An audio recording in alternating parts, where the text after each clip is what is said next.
I walked into the courthouse lobby expecting a quiet meeting, maybe a tense conversation, but nothing could have prepared me for what I saw. My husband Daniel was leaning against the check-in counter with his arm wrapped confidently around a woman. I recognized far too well his coworker Melissa. The moment I stepped inside, Melissa whispered something into his ear, and Daniel threw his head back and laughed loudly, drawing the attention of everyone waiting in the lobby. His eyes met mine with a smirk, so smug it made my stomach twist. And in that instant, I knew this wasn't just a divorce filing. This was a performance meant to humiliate me. Before I could open my mouth, Daniel loudly announced to the security guard standing next to me, "That's Hertha's soon-to-be ex-wife who can't afford her own bills." A few people turned to look at me, then at Melissa, who giggled like it was all some twisted entertainment. I felt my throat tighten as Daniel continued, "I'm finally filing for divorce today. And trust me, I'm walking away with everything. She'll be lucky if she leaves with her dignity." His words echoed through the lobby, and I froze as laughter rippled around him from people who didn't even know us. Melissa stepped forward with a little tilt of her head and said, "Oh, come on, Daniel, don't be so mean." She tried her best. She just couldn't keep up with your lifestyle. Her voice dripped with faux sympathy, and she placed her hand on his chest like she was staking her claim. I felt my chest cave in, my face burning with humiliation as the couple looked at me like I was a pathetic inconvenience. My heart thudded loudly in my ears, and I could barely breathe as the reality set in that Daniel brought her here intentionally. When I finally found my voice, it cracked as I said, "Daniel, you brought her to our divorce hearing." He shrugged like the question bored him and replied, "Well, Melissa's part of my future. You, not so much." He let out another laugh, shaking his head like I had asked something ridiculous. A few people nearby exchanged awkward glances, and for a second, I wondered if anyone saw how cruel this was, or if they had all bought into the story that I was some pathetic soon-to-be ex-wife begging for scraps. I took a step closer, trying to steady my breathing, but Daniel raised his voice even louder, practically announcing to the entire lobby, "She doesn't have anything. No savings, no assets. I'll probably end up paying her debts too. Honestly, Melissa, I should have married someone with at least a little financial sense." Melissa giggled again and replied, "Well, you finally made the right choice now." Her eyes flicked to me like she was looking at something stuck to the bottom of her shoe. I felt tears burn behind my eyes, and my hands trembled uncontrollably. I wasn't crying yet, but the humiliation was so overwhelming I could barely process the sting of every word. I managed to whisper, "I can't believe you're doing this here." But Daniel cut me off instantly with a mocking tone. "Oh, please, Emma, don't act surprised. Someone has to take control. And clearly, it wasn't going to be you. I'm just making this efficient." Just then, an older couple sitting nearby offered me a sympathetic look, and I saw the woman mouth, "I'm so sorry." The small gesture nearly broke me. I swallowed hard, but my voice cracked anyway as I said, "Daniel, whatever problems we had, we could have handled this privately. Bringing Melissa here like this really who you are now?" But instead of softening, he raised his eyebrows like I was the unreasonable one. "This is who I've always been," Daniel said coldly. "You just didn't pay enough attention to notice." Melissa rested her head on his shoulder as he stared at me with a level of cruelty I never thought he was capable of. The man I had spent 8 years with, the man I believed loved me, was now publicly tearing me apart without a trace of remorse. And the worst part was that I couldn't fathom what I had done to deserve this display. A couple from Daniel's office people I recognized from holiday parties walked into the lobby at that exact moment. They stopped when they saw the three of us. Melissa waved excitedly and said, "Perfect timing. We're celebrating Daniel's freedom today." I felt the floor shift under me as they exchanged surprised looks and then tried offering polite congratulations. Daniel lifted his hand in a mock toast gesture and added, "Freedom from financial debt weight." The room felt like it was closing in on me. I tried to breathe, but something inside me cracked. I felt a tear slip down my cheek before I could stop it.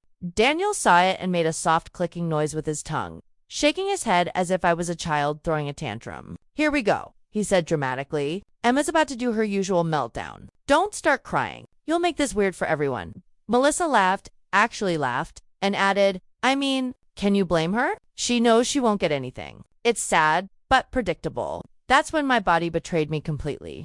The tears came faster than I could wipe them away, spilling down my cheeks as the people around us tried to pretend they weren't watching. I turned away for a moment, pressing my hand against my mouth to try to steady myself. But my knees felt weak. I had never felt so exposed, so stripped of dignity than in that moment, standing in a crowded courthouse lobby while my husband and his girlfriend, mocked me like I was some spectacle for their entertainment. Daniel leaned toward Melissa and whispered something, and they both burst into quiet laughter again. I didn't need to hear the words to know they were about me. Still, somewhere deep inside me, beneath the shame and heartbreak, something else flickered. Something small, something quietly burning. Because even through the embarrassment, a single thought cut through the fog. Daniel was far too confident, far too smug, far too certain that the world and the court would belong to him today, and he had absolutely no idea what was coming.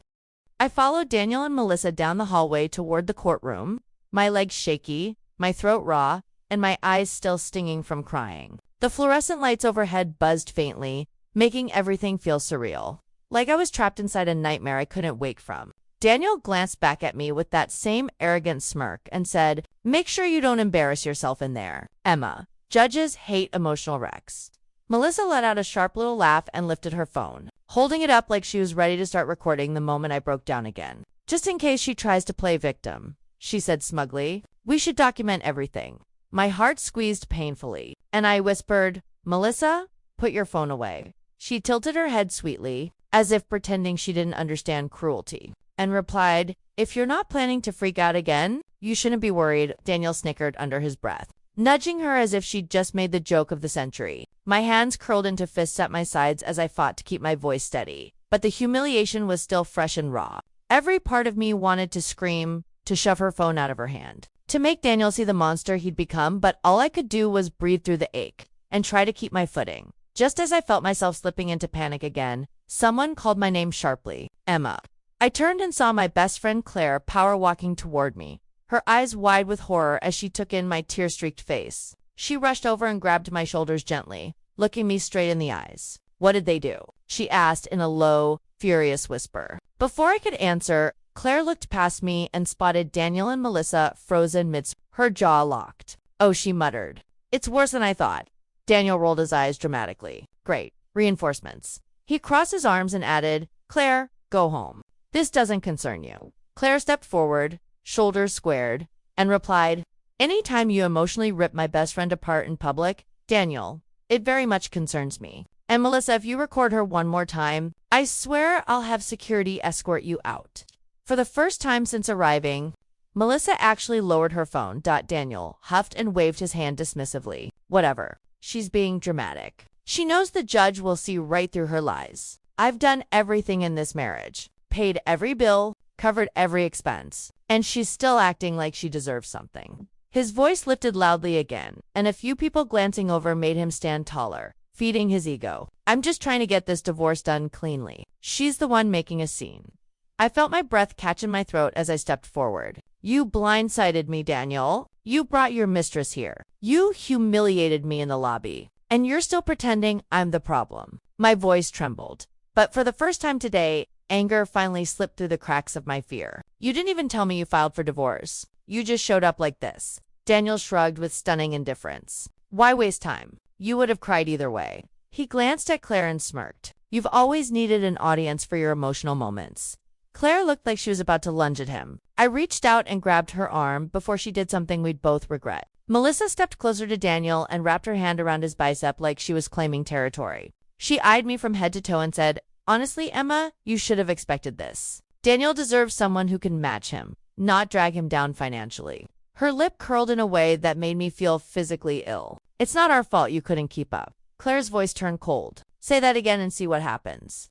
Melissa scoffed, but leaned back slightly. Not my voice wavered, but I forced myself to speak. "Daniel, everything you're saying is a lie." My words came out quietly, but they felt sharper than anything I'd said before. "You're trying to push me into signing something unfair. Why are you that scared? I'll fight back." He blinked in surprise just for a second, and I saw something flicker behind his eyes. Not fear. Not yet. But irritation, like he didn't expect me to challenge him. Not after watching him flaunt Melissa and tear me apart in front of strangers. "Fight back," he said mockingly. "Emma, you don't have anything to fight with. I'm the one who's been supporting us for the last 5 years." He didn't even hesitate as he added, "If anything, I should be demanding spousal support." My jaw dropped. Claire gasped. Even people sitting on the benches nearby looked over with disbelief. "You're unbelievable," I whispered. "You're lying about everything. You're twisting the story because you think you can bully me into giving up."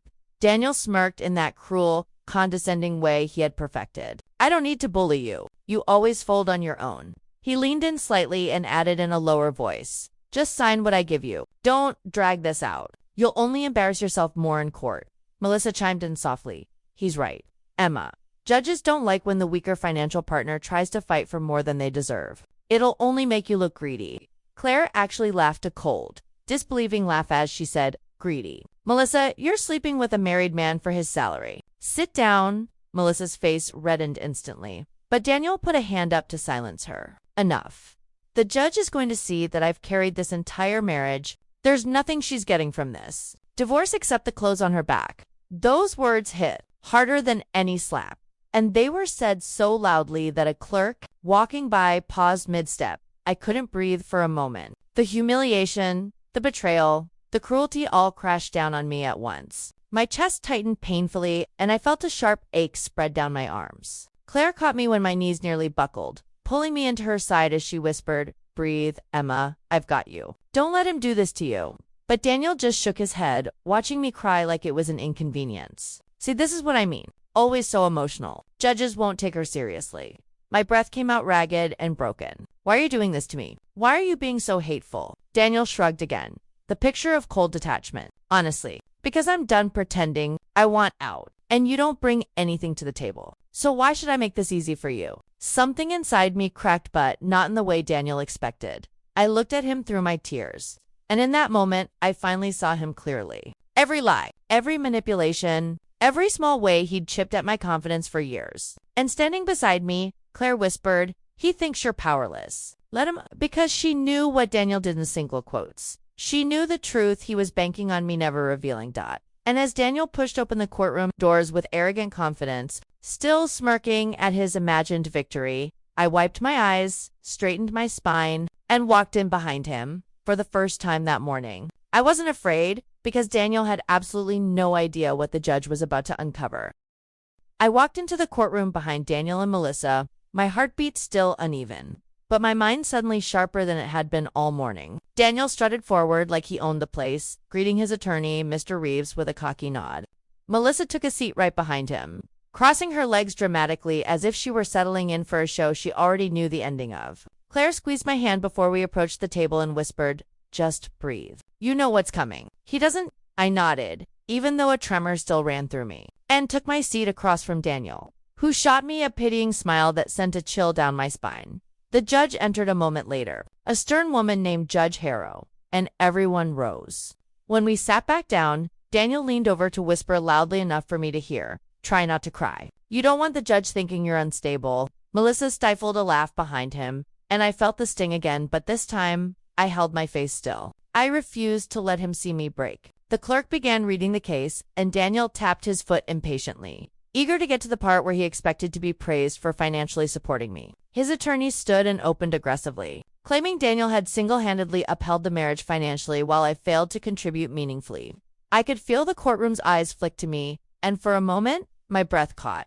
But then Judge Harrow raised her hand to stop Daniel's attorney mid-sentence. "Mr. Reeves, you submitted these financial disclosures, correct?" she asked calmly. Reeves straightened his tie and nodded confidently. "Yes, Your Honor. They clearly show my client's contributions and the lack thereof from Mrs. Caldwell."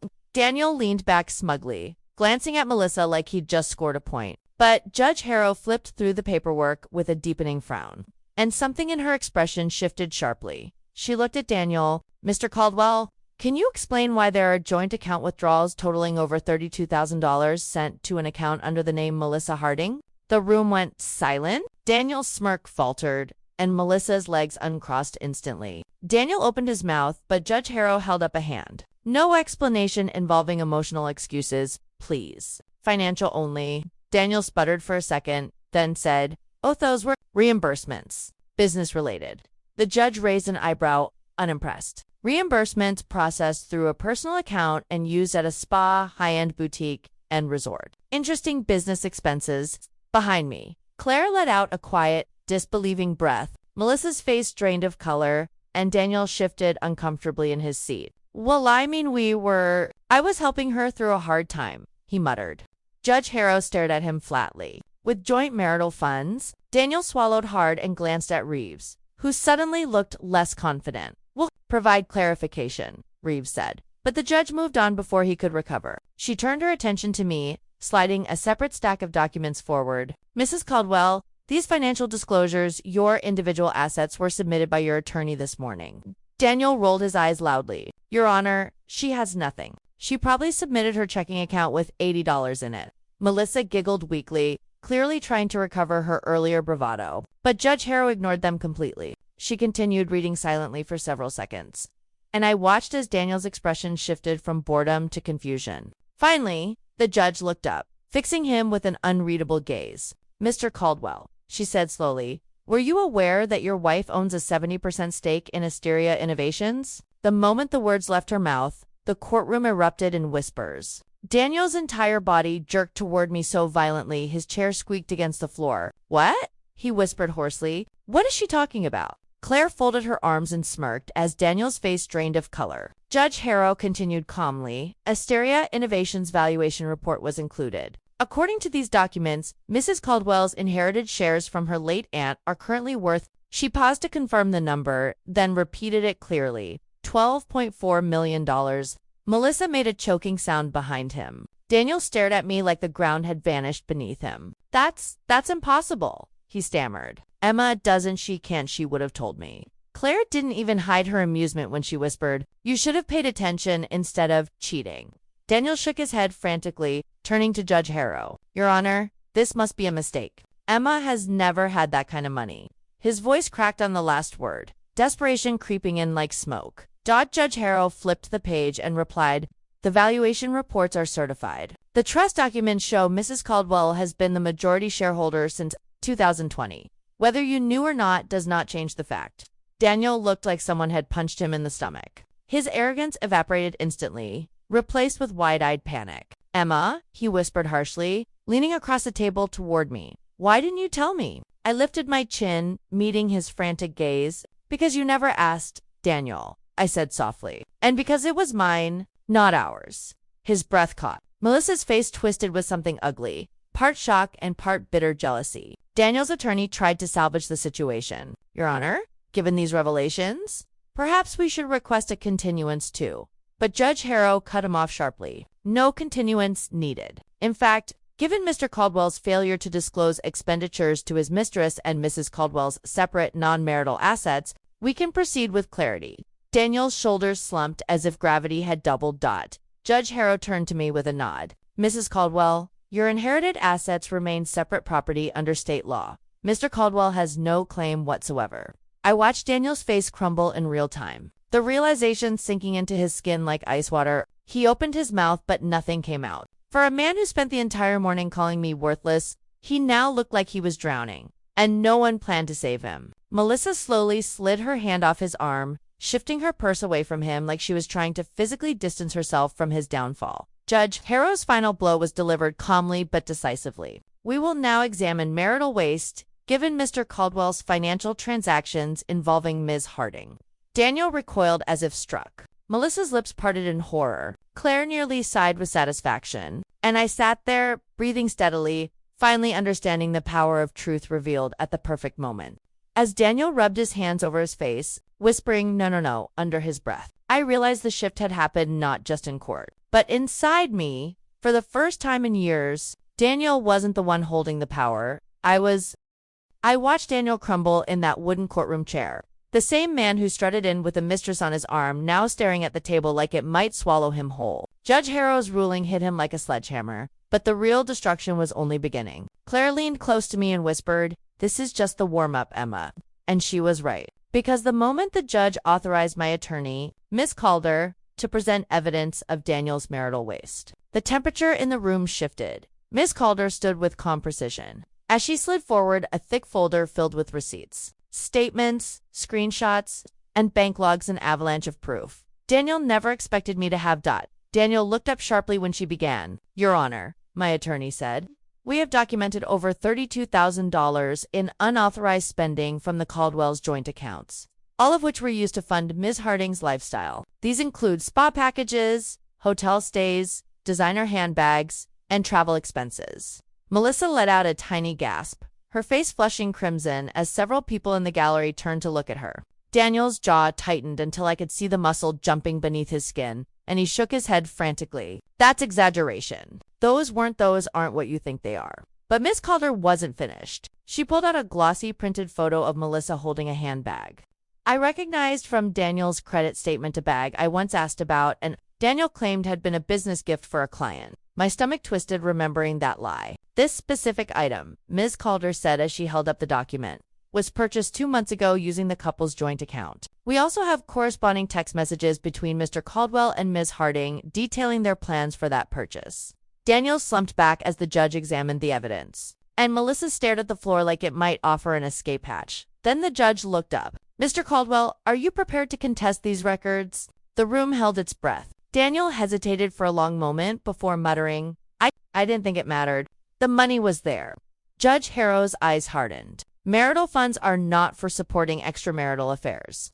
Claire almost laughed beside me, though she tried to hide it behind her hand. Melissa's phone buzzed suddenly, and she flinched before silencing it quickly. No doubt her coworkers were already hearing the whispers. Ms. Calder continued relentlessly, laying out every expense with the patience of a surgeon. Additionally, Your Honor, we have proof that Mr. Caldwell attempted to open a separate account to transfer joint funds without Mrs. Caldwell's knowledge. We believe this was an attempt to secure financial resources for Ms. Harding once the affair became more serious. Melissa's head snapped up, her voice cracking as she whispered harshly, Daniel, what? You never told me that. Daniel looked at her like she had betrayed him, not the other way around. What was I supposed to say? It wasn't important. Judge Harrow banged her gavel lightly. There'll be no outbursts. The courtroom fell silent again, but the damage between Daniel and Melissa had already begun spreading like wildfire. Ms. Calder pushed one final document forward, a letter from Daniel's company's HR department acknowledging an active investigation into Melissa's misuse of company funds. I had forwarded anonymously weeks earlier. When I first learned of their affair, Melissa let out a strangled sound as she read her own emails on the page. Messages where she bragged to a coworker about Daniel's money being her real promotion. The color drained from her face completely. Given all of this, Judge Harrow said, I am assigning full responsibility of marital waste to Mr. Caldwell. He will be required to repay Mrs. Caldwell a total of $32,563 as restitution. In addition, due to his breach of financial trust, he forfeits any claim to marital assets accrued during this time period. Daniel's eyes widened in horror as he whispered, Your Honor, please, this will ruin me. The judge regarded him coldly. Your choices ruined you. I'm simply formalizing the consequences. When court adjourned, Daniel could barely stand. Melissa tried to rush out ahead of him, but a woman with a company badge intercepted her at the door, quietly informing her she was suspended pending further review. Melissa's voice raised in panic. Suspended? Wait, this is all a misunderstanding. But the woman simply handed her a sealed envelope and walked off. Melissa glared at Daniel with wild eyes. This is your fault. I told you not to be sloppy. Daniel spun on her, hissing, My fault. You're the one who kept spending money like we were millionaires. Claire and I watched from a distance as the two villains who walked in arm now tore each other apart in the hallway. People gathered to watch, some whispering, some recording. I didn't participate, but I didn't look away either. Daniel's voice broke as he said, Melissa, just stop, please. We'll figure it out. But she shook him off violently. I'm not going down for you. My career is on the line. She shoved him back so hard he nearly fell against the bench. Then she stormed out of the courthouse crying, leaving him alone, trembling, and defeated. But karma wasn't finished. Over the next several weeks, everything Daniel touched seemed to unravel. I watched it happen from a peaceful distance I never thought I'd experience. First, his employer opened their own investigation after the court ruling, and Daniel was placed on administrative leave. Then, Melissa's company terminated her, citing misuse of corporate resources. Her boss even reached out to my attorney to verify details. And after the confirmation, Melissa lost not only her job but her professional reputation. Word spread quickly. By week 3, neither one of them could show their faces without hearing gossip trail behind them. Daniel's parents, Patricia and Howard, invited me for a conversation not to defend him but to apologize. Patricia's voice shook as she said, Emma, we didn't know he was capable of this. We raised him better. I could tell they meant it. They were ashamed, heartbroken, and confused by the son they no longer recognized. Daniel begged them for help financially, but Howard refused, telling him, "You made this bed. You will lie in it." Their disappointment wounded him deeper than anything I could have done myself. Meanwhile, Daniel's social circle evaporated. His closest friend, Marcus, stopped answering his calls after learning about the affair and the financial fraud. Even distant acquaintances avoided him. And as bills piled up and job offers didn't come, Daniel's life slowly collapsed under the weight of his own arrogance. I heard through mutual contacts that he had moved into a small rental apartment, sold his car to cover debts, and had begun telling people it was all a misunderstanding. But nobody believed him not after the court records became public. Through it all, I didn't respond to a single message he sent. Not the long paragraphs of regret, not the late-night voice memos, not the sudden declarations that he had made a mistake. I stayed silent, living my life with a calmness I hadn't known in years. Claire checked on me constantly, making sure I stayed grounded amid the emotional storm, and every time she saw news of Daniel's downfall, she would give me a soft smile and say, "See, karma works slow, but it works." Eventually, Daniel stopped reaching out entirely. He had nothing left to ask for, and I had nothing left to give him. Daniel cornered me in the hallway right after the ruling, his voice trembling as he whispered my name like we were still partners, like he hadn't spent months tearing me apart piece by piece. I didn't look at him. I didn't need to. I could feel the desperation radiating off of him, the panic of a man who had just watched his entire life collapse in a matter of minutes. He tried to touch my arm, and I stepped back without hesitation. That single movement seemed to gut him more deeply than anything the judge had said. He stammered, "Excuses." Melissa pressured him. He was confused. He didn't mean to humiliate me. The courtroom door opened behind us, and the sound made him flinch like he expected the universe to deliver another blow. I kept my eyes forward, letting him talk himself into circles until his voice cracked. When he finally begged for forgiveness, actually begged, I still stayed silent. His apologies were too small, too late, and too dishonest. I walked away, leaving him mid-sentence, watching me like a man witnessing the last light fade from his world.